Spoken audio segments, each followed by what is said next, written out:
Sebetulnya saya ibaratkan bahwa kita di dunia ini itu seperti kita berada pada goa yang sangat gelap. Lah, untuk berada pada kegelapan yang dibutuhkan bukan senjata. Yang dibutuhkan hanya secercik cahaya yang ada pada dirimu. Di dirimu itu ada lentera kecil yang harus kamu nyalakan. Cuman itu yang bisa menyelamatkan kita dari kegelapan. Jadi makanya saya nyebutnya spiritual itu adalah perjalanan. Semua orang melakukan perjalanan spiritualnya masing-masing. Iya. Lah, cuman di posisi itu sebetulnya kan kita harus tahu bahwa tugas apa sih sebetulnya kita diturunkan di dunia ini. Lah, pelaku semua manusia itu adalah pada hakikatnya, walaupun mau dari arah manapun, itu pada puncak dari puncaknya adalah mengenali dirinya dan mengenal siapa Tuhannya, puncaknya. Lah, sebetulnya tidak ada orang yang tidak spiritual. Semuanya melakukan perjalanan itu. Walaupun dia harus muter dari manapun gitu. Dan terkadang penemuannya berbeda-beda. Iya, pada esensinya kan sebutnya penemuannya berbeda-beda kan tingkat kesadaran dilampuin dari titik mana. Nah, makanya itulah kita, selama kita masih diberikan kesempatan di dunia ini, berarti kita masih ada kesempatan untuk terus belajar mengakses kedekatan kita dengan pencipta. Jadi makanya ada yang bilang bahwa hidup ini seperti sendaguro dan permainan, tapi jangan main-main dalam hidupmu gitu. Iya, iya. Gitu. Jadi tingkatannya adalah terus aja mengakses diri. Kita nggak akan tahu kok kita pada posisi mana satu sama lain, karena itu adalah rahasia. Iya, iya. Makanya klaim seperti seorang guru itu tidak pernah dia peduli bahwa dia dianggap guru atau tidak. Dia hanya menjalankan tugasnya. Dia disebut guru itu adalah persepsi dari siswanya. Hanya tuduhan, saya bilang gitu. Cuman tuduhan. Lah, seseorang ketika dia melakukan perjalanan spiritual, dia akan melucutin label-label eksistensi yang ada dalam dirinya, gitu. Makanya terusin aja, gitu. Jadi semua itu melakukan perjalanan spiritual tanpa dia sadarin. Iya. Oke, oke. Kemudian kalau kita melihat apa ya, dikotomi yang dibangun oleh tokoh-tokoh agama yang barangkali hanya belajar hanya sebatas level kulit ini kan cukup membuat pembelahan-pembelahan, perbedaan-perbedaan di tengah masyarakat menjadi semakin nyata begitu, padahal kita yang secara esensial adalah satu jiwa justru malah terkotak-kotak gara-gara agama dan keyakinan. Nah, yang ingin saya tanyakan, apakah di masa depan nanti doktrin-doktrin agama itu akan ditundukkan oleh kemajuan iptek, dan bagaimana perkembangan agama tersebut? Apakah masih banyak pengikut atau lambat laun akan mulai ditinggalkan pengikut-pengikutnya? Nggak mungkin ditinggalkan, karena agama itu menurut saya adalah jalan atau petunjuk ke arah untuk kita berada pada alam dualitas ini. Selama kita berada di alam dualitas, agama itu masih dibutuhkan sebagai petunjuk jalan. Oke. Lah, sebetulnya saya ibaratkan bahwa kita di dunia ini itu seperti kita berada pada goa yang sangat gelap. Ya, selamat datang Mbak Ibi. Lah, untuk berada pada kegelapan yang dibutuhkan bukan senjata. Yang dibutuhkan hanya secercik cahaya yang ada pada dirimu. Di dirimu itu ada lentera kecil yang harus kamu nyalakan. Cuman itu yang bisa menyelamatkan kita dari kegelapan. Gitu. Lah, ilmu pengetahuan itu hanya menunjukkan arah bahwa ada cahaya dalam dirimu. Makanya ilmu pengetahuan itu semakin kesini, dia mengakses pada hal yang tidak tampak. Akhirnya tidak mungkin dia akan meninggalkan agama, gitu. Atau keyakinan, maka dia akan lebih dekat dengan lebih meyakini dengan keyakinannya. Karena yang terjadi sekarang itu seseorang itu berebut jalan, bukan berada pada satu. Jadi gini, saya analogikan ya, ini adalah puncak gunung Arjuna. Gitu. Saya lewat lewat Cangar jalurnya. Ini lewat Purwodadi. Ada yang lewat Lawang. Seseorang itu yang sekarang terjadi, dia tidak mengikuti jalan ini, dia hanya mengamati jalan dan dia bercerita tentang jalan. Bagi seorang pelaku pejalan spirit, pejalan-pejalan ini, dia tidak akan memperdebatkan jalannya. Yang penting sampai di sini. Ketika kita sampai di sini, kita akan menertawai. Makanya orang yang membeda-bedakan, yang mengklasifikasikan itu bukan pejalan. Dia cuma penilai jalan. Bagi pejalan jadi dia tidak akan memperdebatkan itu. Makanya kayak gini, saya berjalan ke sini. Ya kan, lewat rute ini, Mas Indra lewat rute ini, lewat rute ini. Ketika kita sampai puncak, yang kita lihat adalah sama. Lah ketika kita turun, kita kan bercerita nih sama teman-teman. Saya tadi lewat Purwodadi itu jalannya gini. Saya lewat Lawang itu jalannya seperti ini. Saya cerita. Terus mas yang satu lagi cerita, saya lewat Canggar itu jalannya seperti ini. Lah orang yang kita ceritain ini berdebat. Enggak, katanya ke Arjuna itu kayak gini gitu. Padahal ini kan pengalaman yang dilewatin oleh Mas Hendra. Lah dia tidak mengalaminya sendiri. Jadi yang selama ini terjadi itu adalah orang itu lebih menggenggam doktrin agama tanpa dia menyelamin agama itu sendiri seperti apa. Gitu. Oke. Banyak orang berusaha dengan sangat keras untuk bisa bertemu Tuhan yang secara universal begitu ya. Nah, ada nggak pengalaman yang sulit dilupakan yang itu kemudian membuat Mas Ori sendiri, waduh, ini tuh yang namanya Tuhan itu seperti ini tuh yang dicari banyak orang gitu. Nah, barangkali gimana itu Mas ceritanya Mas? Lah ini yang jadi ini ya. Sebetulnya soal bertemu dengannya itu nggak bisa saya ucapin dengan kata-kata. Yang saya rasakan adalah ya sulit juga kalau saya menceritakan soal rasa ya. Iya. Jauh melampuin ya, kata-kata gitu. Cuman fenomenanya ya memang seluruh alam semesta ini bersolawat dan bersyahadat. Udah. Dan itu tertulis dan itu terdengar secara langsung. Jadi makanya saya nggak mau memperdebatkan keyakinan mana yang paling tinggi. Udah jalan aja terus, nanti kalau udah sampai sendiri kok. Gitu. Penilai jalan. Iya. Yang ngapain kita berebut itu? Udah, pokoknya jalan aja, nanti akan ketemu sendiri. Iya. Oke.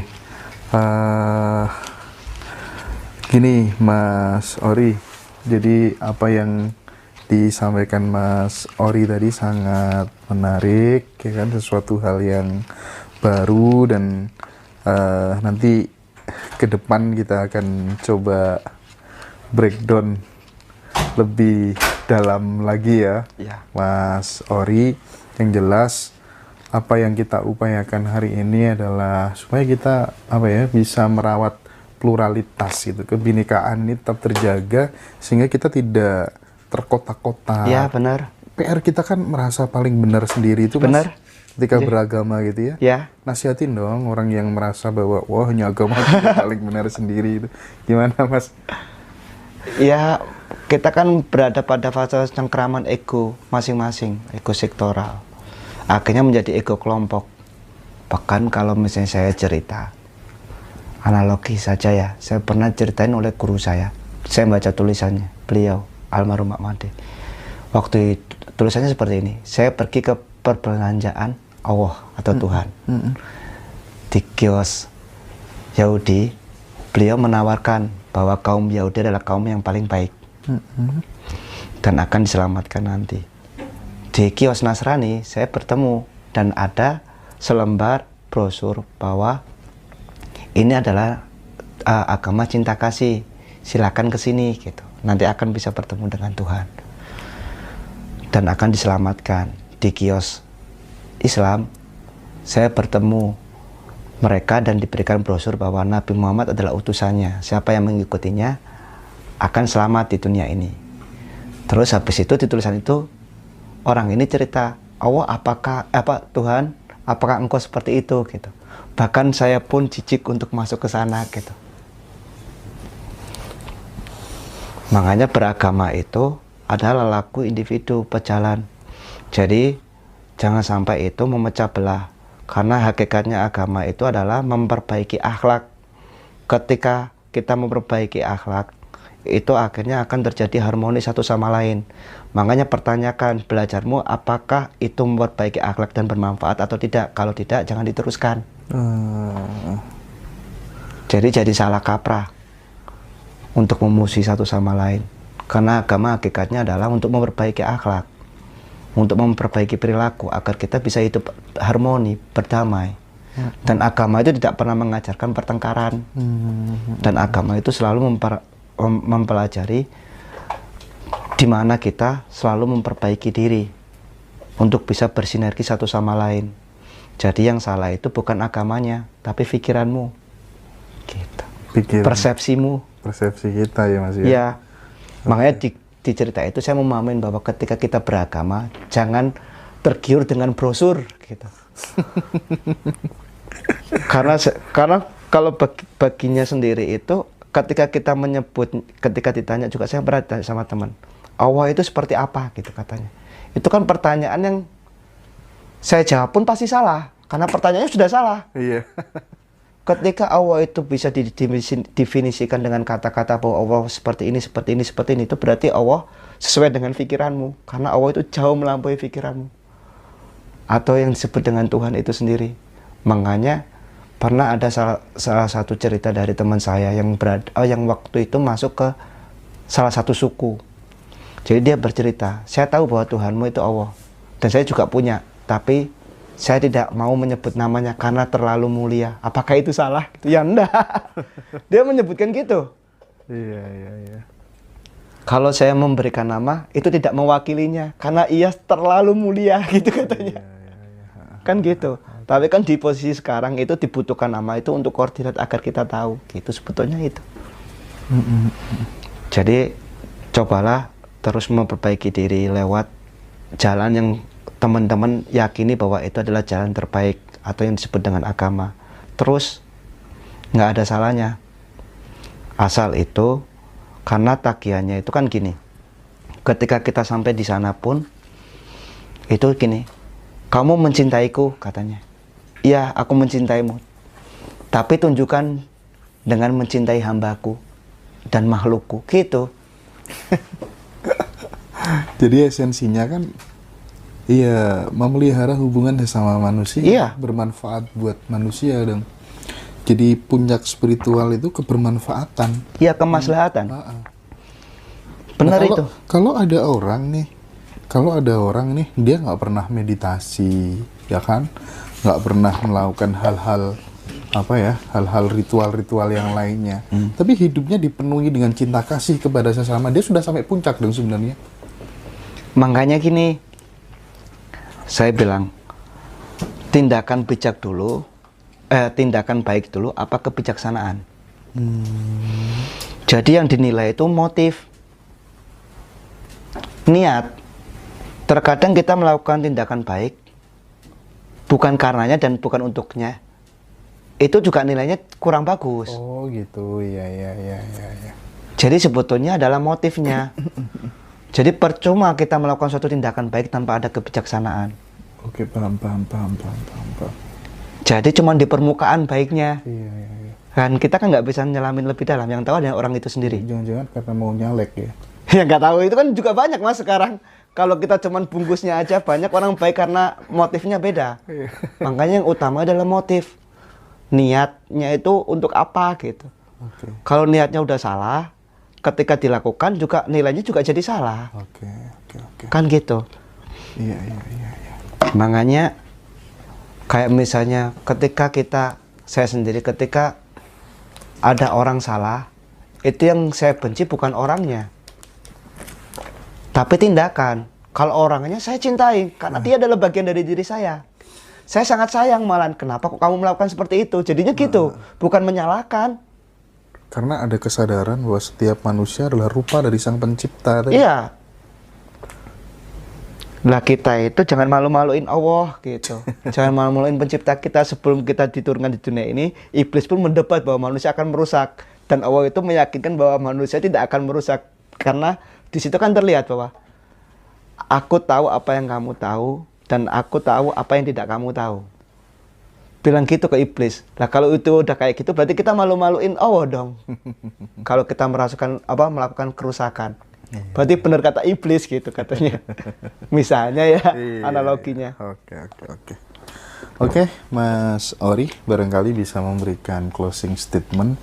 Ini tamu kita selanjutnya ini, suhu kita ini sudah datang untuk menginspirasi kita semuanya, untuk meneduhkan kita semuanya. Monggo memberikan closing statement Mas Ori. Ya, terima kasih Mas Indra dan teman-teman Ngaji Roso. Jadi saya berharap dengan adanya channel YouTube Ngaji Roso ini menjadi salah satu wadah untuk kita saling menyamakan atau melihat segala sesuatu pada makna esensialnya, bukan cuman bungkusnya. Dan mudah-mudahan channel ini mampu menginspirasi kita semua untuk terus melakukan perjalanan-perjalanan menempuh pengenalan jati diri hingga terwujudnya bahwa suatu saat dunia ini akan terbentuk suatu kedamaian. Karena kedamaian itu tidak tercipta dari kekuatan. Kedamaian itu tercipta dari pemahaman akan dirinya masing-masing. Mudah-mudahan channel ini terus tumbuh dan banyak peminatnya, dan mudah-mudahan kita bisa bersilaturahmi lagi ya Mas, dan juga teman-teman semua, dan kita bisa sharing untuk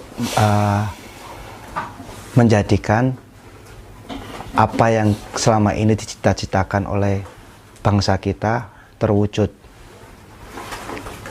yaitu menjadi bangsa yang gemari paloh jinawe dan mampu membangun kesadaran-kesadaran di seluruh dunia.